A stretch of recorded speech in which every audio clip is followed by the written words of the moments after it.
Berlusconi riporta nuova vita a Forza Italia. Alfano e i governativi non ci saranno, raggruppati in un nuovo centrodestra.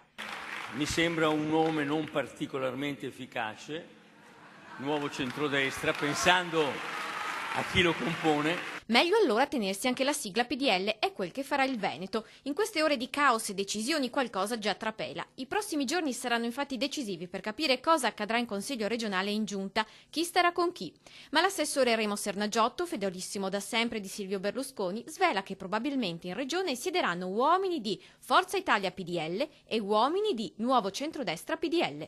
Perché sotto quel vecchio nome i veneti li hanno eletti. E guardando chi c'era e chi mancava all'euro, si spinge anche a fare qualche percentuale. Un 60% dei consiglieri PDL regionali staranno sotto l'effigie Nuovo Centrodestra, un 40% sotto il marchio Forza Italia. Finalmente, dice, non si giocherà più a nascondino. Tra chi era a Roma, a dire la verità, non tutti hanno deciso se rientrare in Forza Italia o abbracciare la linea Alfano. Per esempio Elena Donazzana, in fase di riflessione, o Renato Chisso, per il quale non ci sarebbe differenza in Veneto tra gli uni e gli altri. Non aiuta a capire di più il capogruppo in regione Dario Bond. Cerco praticamente di tenere unito il gruppo, perché tenere unito il gruppo significa andare avanti in regione. È evidente che l'operazione che sto per portare avanti non è un'operazione facile, mi fermo qui. E Luca Zaia conferma: al mio tavolo solo persone per bene. Gli impegni che abbiamo preso non li abbiamo presi con le segreterie politiche, ma li abbiamo presi con i veneti.